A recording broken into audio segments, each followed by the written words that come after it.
Barron would be Winston. Alright, go check.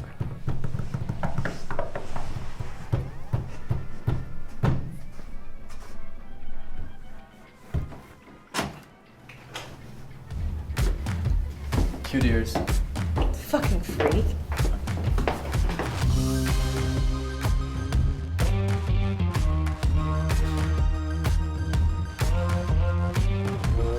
Albany, you have 5 minutes to get ready. Like 5 minutes would do this poor girl justice. I mean, the driver's not coming in an hour, but seriously. In an hour, what? And who are you? You don't know who I am? I'm rich and I'm pretty. And that's the only way to make it in New York. Let's take the freak instead. Don't mind her daddy couldn't get her to Yale.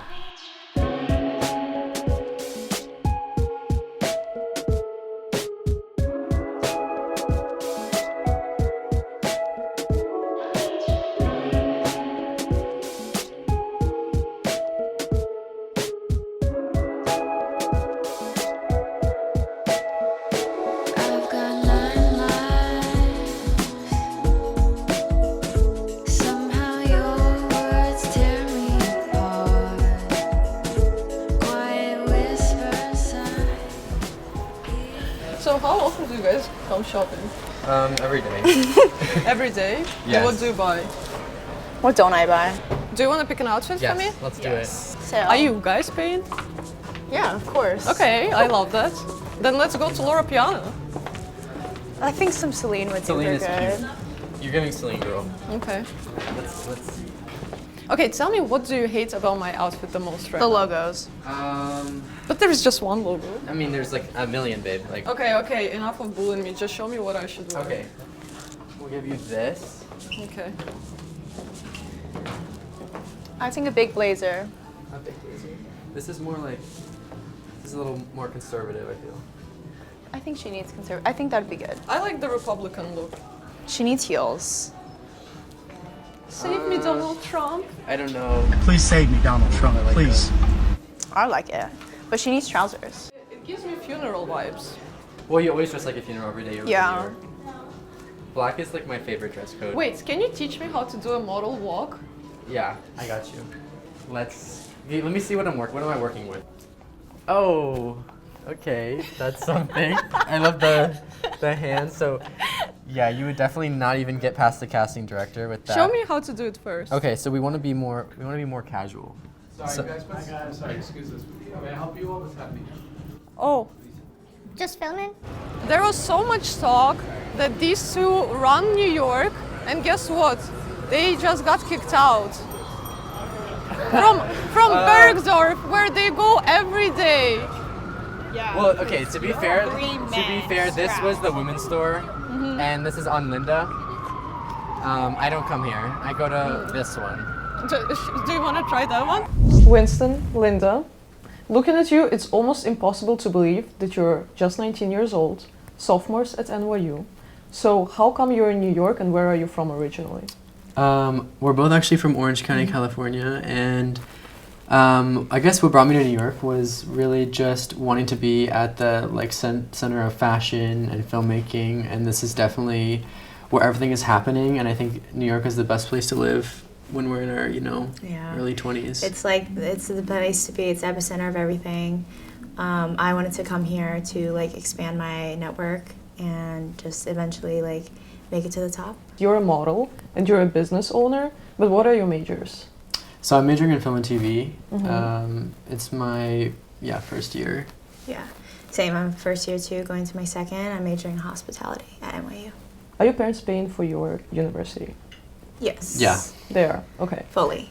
And what is your monthly allowance? For me, I don't really necessarily have a monthly allowance. I kind of just I don't know, they're fully supporting me. I just can't spend, too much money. But I haven't gotten the letter yet that. New York is so expensive to live in, especially as a girl, as a model. Oh my gosh, it's so expensive. Also, I don't know, for us, I think both of our dorms didn't have kitchens, so you kind of have to We were eating out every day. eat out every day. Every and meal. It's not cheap. Even just getting a pastry and a coffee is what, $15, $20? Yeah. It's insane. It's really hard. It's really hard, especially in New York. It's very expensive to live here. I would say anywhere from 3 to 6K, 3 to 8K a month. Yeah, it's very. And we're it's not even very paying easy to rent spend. yet. Oh, you know. so do you still live in the dorm? Not right now. I just moved, and she just moved too. But Yeah. next- Oh, I'm paying rent. I'm paying $2,800 to live in like a 3-bedroom. Okay, that's not bad for New York. I guess so. I live in a really great neighborhood. Mm-hmm. I really like it, and I'm moving to Paris in a couple months, so I'm just going with the flow. I like it. Okay. I'm lucky. I'm living It's with a cozy. friend, so I'm rent free. So you played piano, you did as well, right? What other activities were you doing as children? I was a rower. I played tennis, which like So old money I know. of you. There's also like a huge stigma about rowing and like getting into college after Yeah. Olivia Oh, Jade, yeah. the USC girl who got Yeah, canceled. yeah. But it was one of the greatest sports I ever did because it taught me work ethic. Like I would wake up every morning at 5 Rowing a.m. is so hard. Yeah, and I'd Oh my drive to the gosh. water. Or I'm sorry, I'd wake up at 4:30. I'd drive to the water at 5. I'd get on a boat. It's still dark. It's freezing cold. I'd work out until 8 in the morning. I'd go to school. Then I'd come back from school, row from 3 p.m. to 6:30 p.m.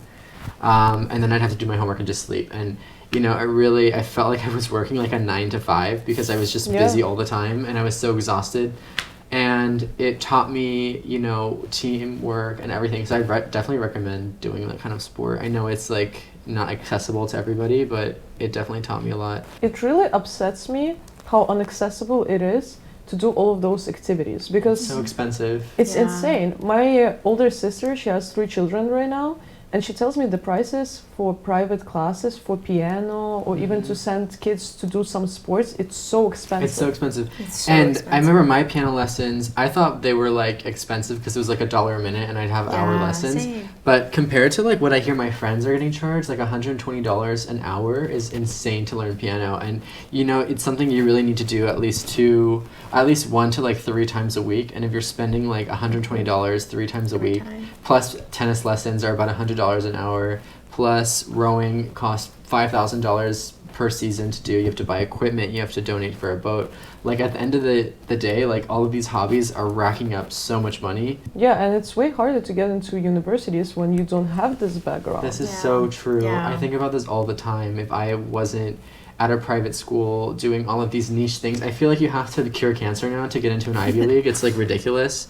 Like I have friends who are so capable, but they just didn't come from a feeder school and didn't get into because they save spots and like having legacy. Like if your parents didn't go to Harvard, then you Exactly. can't get into Harvard, and it's so stupid.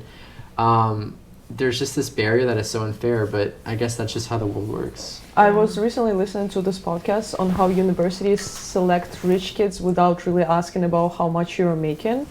And the way which they understand if you're from a wealthy family, the first one is legacy, Yeah. if any of your relatives went to this university. Second is private school, obviously. And third is sports, because now it's so expensive to do this. Oh my gosh, and also one thing I forgot to mention is college counseling and how that basically like helps guarantee you a spot. Like there are certain college counselors that I have I have people at my Yeah. school who paid $25,000 to somebody that helped them. Actually, I don't know if I can talk about this. I'll just say I had friends who paid college counselors a lot of money to really make them have a perfect application that they knew the school would want because they probably have connections with admissions over there. And there were some people, hopefully they're not watching this, that had no qualification to get into Stanford, but got into Stanford despite having like no APs, not really insane extracurriculars or anything, but just because they knew who to hire for their college counselor, they got into that school. And it's insane And because somebody lost the spot. they're taking the spot from somebody else. My parents actually did that for my older sister. They paid, I think they were telling me, they paid close to $200,000 to help my sister perfect like her essay and her what was it, like the extra essays, and just the entire application. And I mean, she did very good. She went to Princeton. That was her alma mater, and she got into like every Ivy, I think, except Yale. Wow. Yeah. Yeah, and another thing is like there's just so much you can talk about with privilege and college applications, like SAT prep, ACT prep. I remember I did that for like 6 weeks, and it cost a lot of money, and An arm and a leg. it costs They are a lot, and not only expensive. that, but it's really just costs a lot of time too. Like I would be spending like 6 hours every Saturday morning, just taking practice tests at a facility, and I wasted so much of my time that I could have enjoyed, and I didn't even submit my scores. Yeah. Because we didn't need to, because we're COVID babies. Yeah. Oh, Yeah, so I we didn't. forgot Yeah, about we didn't even that. need to submit scores. That's crazy. So we got into NYU. Well, I didn't submit scores. I didn't, Yeah, so this was just based off my essay. Mm-hmm. What'd you write your essay about? About I wrote my essay about my dad. He had. I wrote my essay about Candy Crush. So you guys are from California, right? Mm-hmm. Are your parents also from America? My dad immigrated from the Netherlands, but my mom, she's from California originally. And my parents are both from China, overseas. So First you know about this aesthetic old money, new money. How would you define yourself? Well, I'd say my parents are both self-made, so I guess I come from new money, even though I feel like it's kind of cringe saying that. Either word I feel like is kind of cringe, but I don't know, I believe in being self-made, and I think I respect it a little bit more. Yeah, sorry. I think there's a really big stereotype on new money and how it's trashy, influencers and Lamborghinis and stuff, but I think we both technically do come from new money because my parents are literal immigrants who immigrated here and they lived the American dream and they literally started from scratch. So I would say I'm again new money. Okay. And we're proud of that, I think. Yeah, I'm very proud to say that my mom, works for everything she has and supports the life I live. And supports education. And just because health. Yeah, and just because we're new money doesn't mean that we're tacky or flashy or anything. I don't believe in I can see that. I know that you guys are not. I don't believe in flexing what you have and posting all the lavish things you do. Yeah. I think that is something that some new money people do, but it's not. It's a stereotype, and a stigma. It is a stereotype. I mean, there's a million, babe. I actually grew up very poor. I actually grew up very, very poor for the first 5 or 6 years of my life. I was very poor. I grew up in Louisiana, actually. I was born in Louisiana. And we moved to California, and my mom made it very successful, and then it kind of went 0 to 100. So I think this really grounded me, and I think from a young age I knew the value of money. So I don't think I spend too lavishly. I think I indulge on experiences. I like nice things, but at the end of the day, I think I really know the value of $1, and I know how hard my parents worked for it. Definitely, my parents' business has been doing much better in the last 5-10 years. And I agree. I definitely know the value of money. I have friends who spend $10,000, $20,000, $30,000 on a table at a club. And I'm why would you do that? And you don't even remember the next day. When you can get it for free. Yeah, and also they don't even remember it the next night because they got so drunk. Yeah. I've never spent that much on alcohol. No, You're but just, I destroying think your body. on a trip, on a vacation, on Birthdays. a capsule wardrobe that you're going to wear for 10 years. My mom will buy me expensive clothes if I promise her I will wear it for 10 years. And if it's timeless. That's a good Yeah. one. So when it comes to dating, Yeah. what have your parents told you about what you have to look for in a partner? Is it important for them that they also come from a privileged background? I honestly feel like my parents are very on the mindset that they want me to be the breadwinner and the person who's very self-made. They don't want to give me too much opportunity besides, obviously going to give me my education, but after that, it's my job to get to where I want to be. And I feel like for them, they really kind of just care about if the person has a good personality and if they're attractive. If they're attractive. That's very important for my mom especially. Really? We can't have Yeah. ugly kids. So how does it work? You start seeing somebody, do you send a picture to your mom? Well, I feel like she'll definitely find out about the person and she'll be yes or no.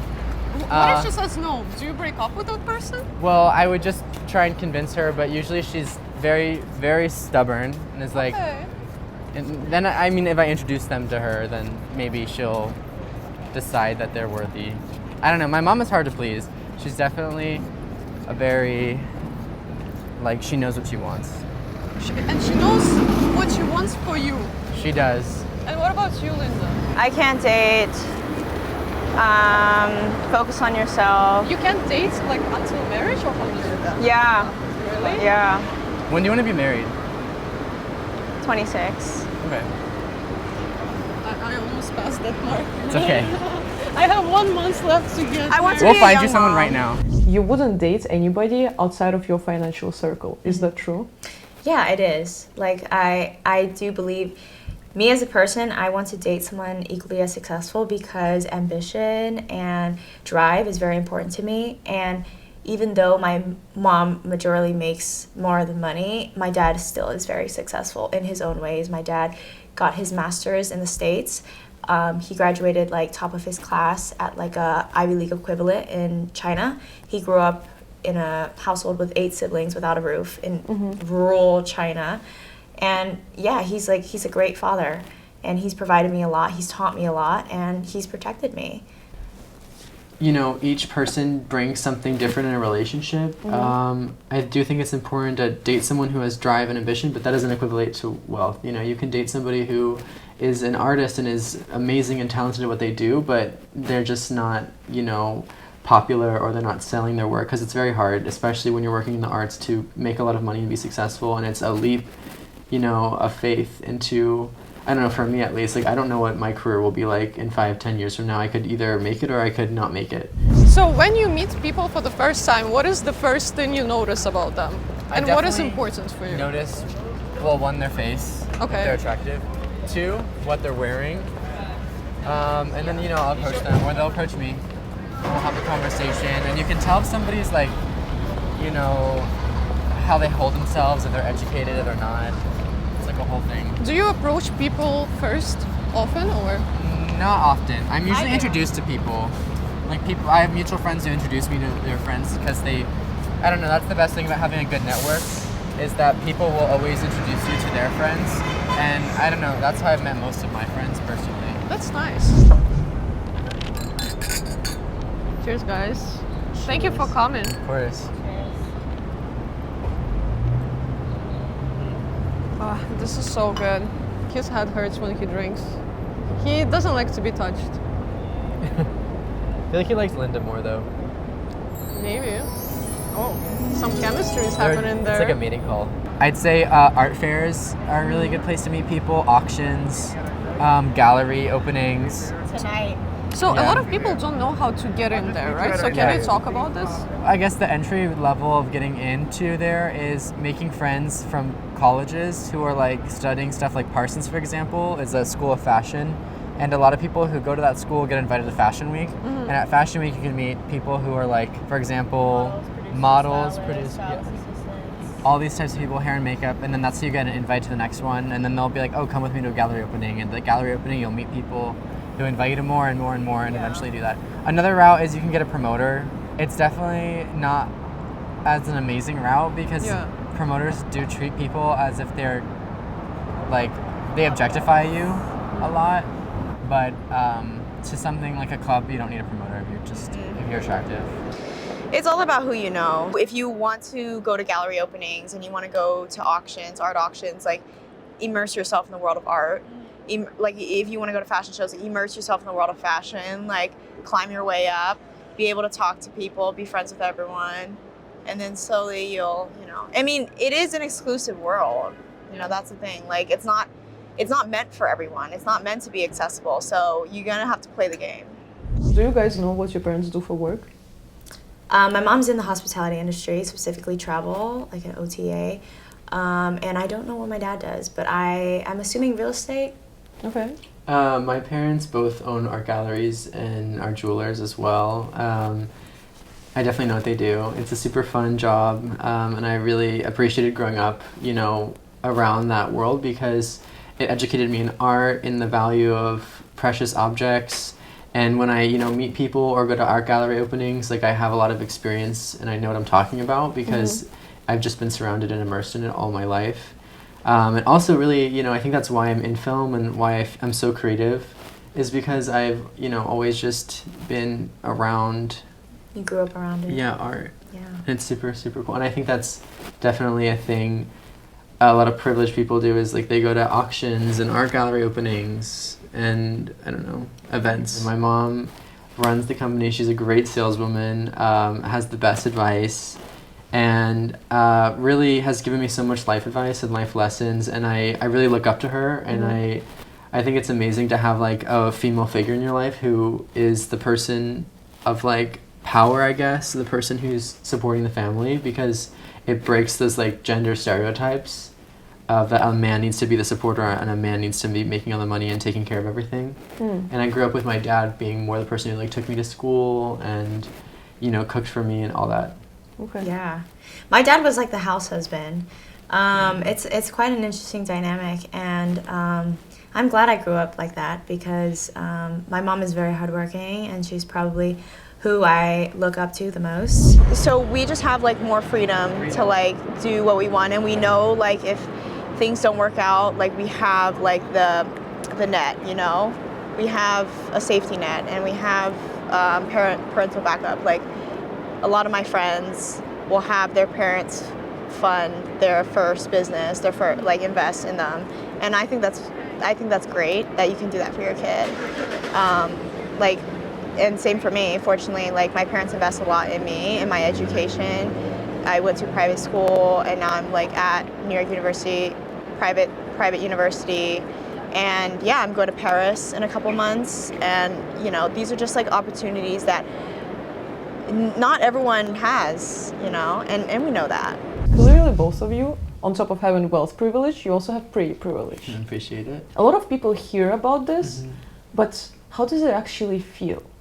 Oh my gosh. It feels great. It's great. It's actually so amazing. Like Every day is amazing. We always talk about like the best thing is something that's free. Like Yeah. no matter what it is, if you're getting into the club for free, if you Yeah. have no time. Pretty privilege is so real. You Like, would I be don't care spending way more money in New York if you didn't have this privilege, Yes. right? Oh my Yes, gosh, for so much. sure. Especially as a guy in New York, like going to clubs, they usually charge men, depending on how they look or like their vibe, I guess, anywhere from $100 a head to like $1,000 per person. Yeah. A lot of times when I go out with some of my guy friends, they make them buy a table if they want to come in the club, which could be anywhere from like $3,000 to $20,000 a night, which is like insane. You have those special apps, right, where you go and you as a model can get things for free? Yeah, so I just get like beauty services for free in exchange for like Instagram content. This girl got her hair done, her nails done, her head massaged for one story on Instagram. Really? That was like $400 worth of treatment for one Insta story. And how does it work? Are you supposed to have a certain amount of followers or? No, you just have to be pretty. Well, you have to be a signed model with an agency, so you have to have a website and everything. But it's nice because, like, as a guy, I can also do the same thing. Like, I can just eat for free. Sometimes I don't even need a post. Sometimes they just give it for free. Like, we went to dinner yesterday and they didn't even require anything. You don't even have to tip, but of course we tip because it's like the right thing to do. Do you think wealth or pretty privilege gives you more access? Pretty privilege. I feel like it depends like what level of each. Like if you are at a level of wealth where you can like buy literally anything, then that's gonna exceed pretty privilege. But Then you can buy a new face as well, right? you can buy a new face. Yeah, you can true. pay cover anyway. Because if you have like tens of billions of dollars, then what is like $1,000 to go out? You know, like no one cares. Yeah. But I do say pretty privilege gets you into rooms. Like, for example, I met Alexander Wang, like, one night. I was just out with some of my modeling friends, and we got invited to go to the party, and I was, you know, partying with other fashion designers, creative directors, people who run magazines, editors-in-chief, all of these things, which I never thought I would do. Like, I was invited to Met Gala after parties, and insane things that I could have only dreamed of before I moved here. And it's crazy how fast everything just happens here. Like, I move here. It's so fast paced. I get signed. Like, I don't know. Even like meeting you, it's not something in New York, but living here just gives you so many opportunities. Did people ever make you feel bad about having those opportunities? Yeah, when I went to my public school, I had to hide my car from my friends because they were judging me. I used to wear a lot of designer stuff to school. And have like my backpacks were designer and they were expensive, and they would be like, oh, buy me stuff, like, why can't you just pay for everything for me since you can clearly afford it to spend on like a backpack? Like, I'm sure you've experienced that too, like where people just, or even you, like when people expect you to just do stuff for them because you can afford it. I used to love posting like vacations I'm going on, but it's better to just be private about my life so that, you know, these things don't happen to me, and it's honestly safer too. The most common question I always get on TikTok is, can rich kids be friends with somebody outside of their financial circle? Do you have them? And if you do, how does it usually work?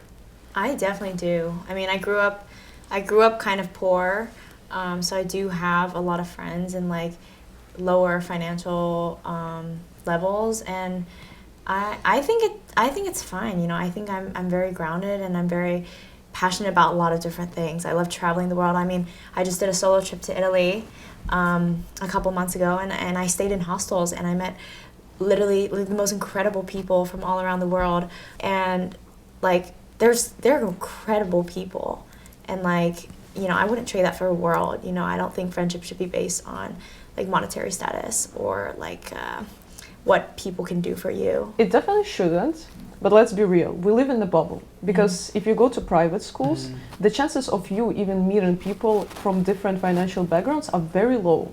Yeah. Actually, I think NYU is pretty diverse. It's very diverse at NYU, Yeah. but for example, growing up in Orange County, Yeah. I went to a really, really nice, one of the best private schools in Orange County, and there was definitely a big bubble there, and it sounds crazy, but whenever I'd go to like my friends' houses, I would even feel insecure about my own financial like background, I'd guess, because I'd be going to people's houses that are like mega mansions Yeah, that tens of millions. that have like 3 indoor pools, a fleet of Rolls Royces, like insanity, like live-in maids and butlers and all kinds of stuff.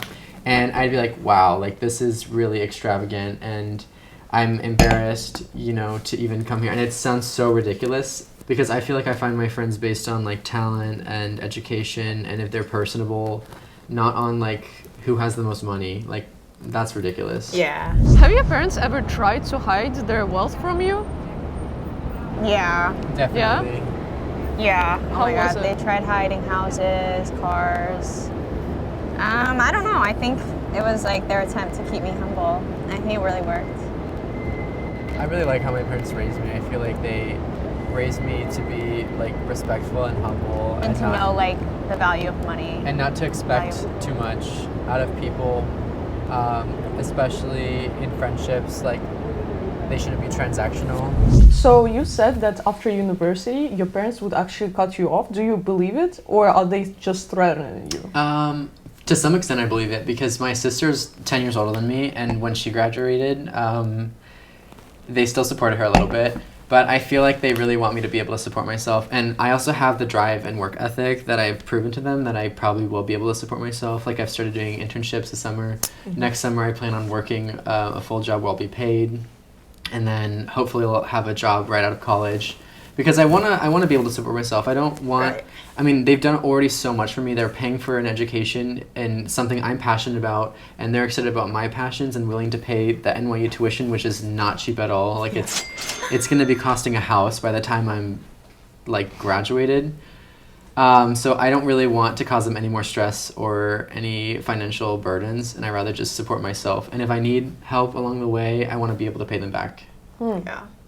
It's more of like a personal thing too. Like, I want to be I want to rely on myself, and I want to be like kind of free, like financially free.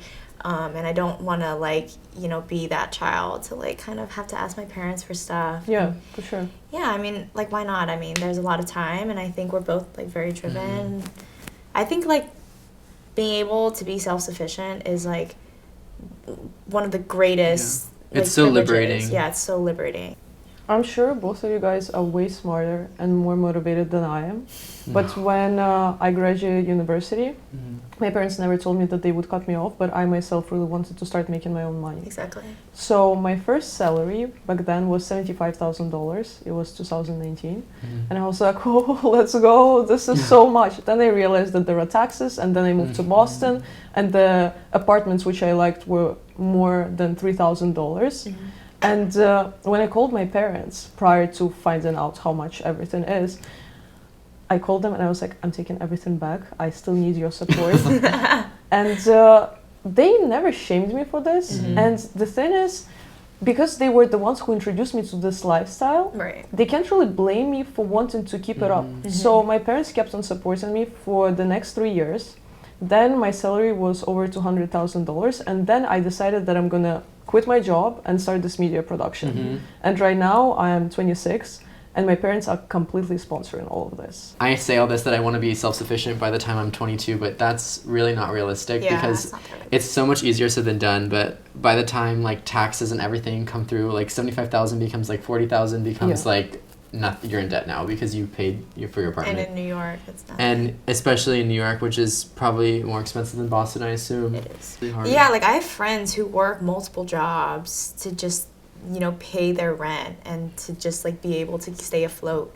And it's just like, it's such a privilege, you know, like, I mean, if I was in that situation, like obviously like I'd work and I'd have multiple jobs, but it's just like, we have the literal privilege to like focus on school and like still like live a pretty like lavish lifestyle. And I think like that's like, I'm so lucky, you know, we're so lucky. I actually had a story where my mom used to be good friends with my music teacher, and the music teacher, she had a daughter.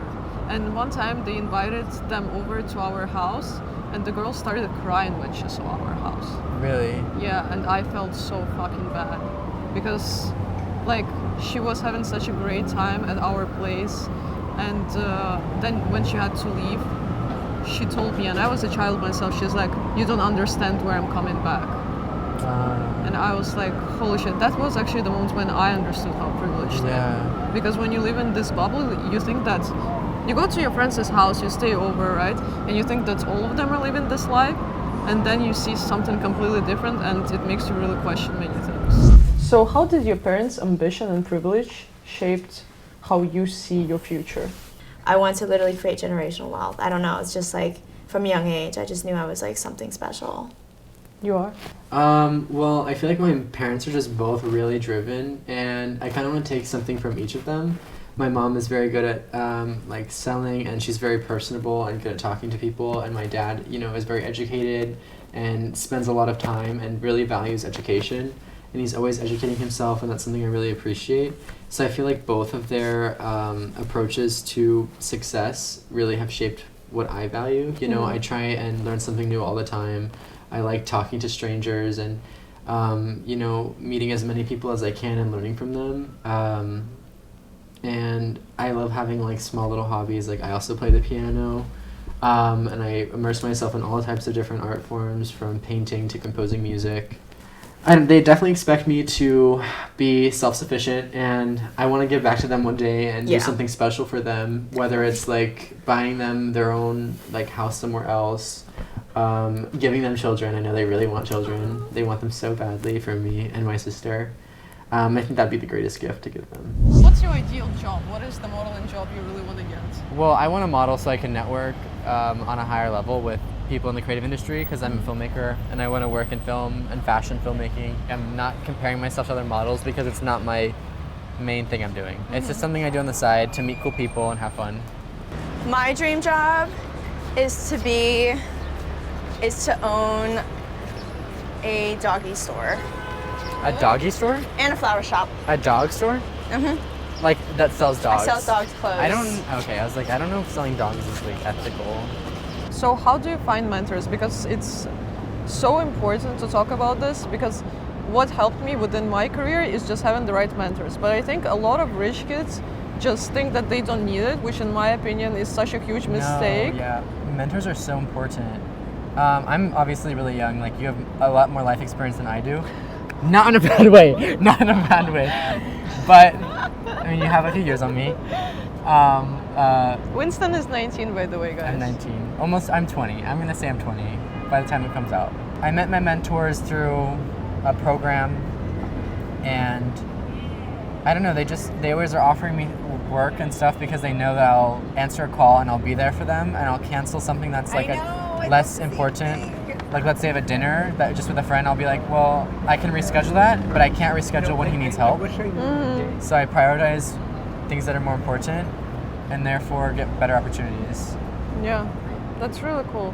Because as I said, I think that so many people, they have this assumption, oh, I will never work in corporate because I'm a rich kid, or I will never need mentors because my parents will figure it all out. But you are only as powerful as the amount of people who know you and who you know and who are willing to actually help you. Yeah, because you can have all these friends that you think that are so great and so successful and so rich, but if they don't care about you and don't want to help you, then what is the point of having all these friends? I mean, sure, you can name drop them, but if they're not going to be there for you, then like, what's the point? Exactly.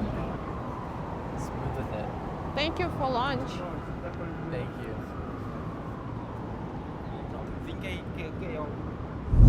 Thank you for being so honest, so transparent. It's so rare to actually have this conversation, so I really appreciate you coming here and talking about this. I'm so excited to see what both of you do after you graduate and what you do with your TikTok careers and your social media careers, because follow them, they're growing on it and they're growing really fast. Look at them, how can you not be interested in them? So thank you so much for being here, and it was such a pleasure. So I guess cheers for pre and wealth privilege. Cheers! to that. Salud!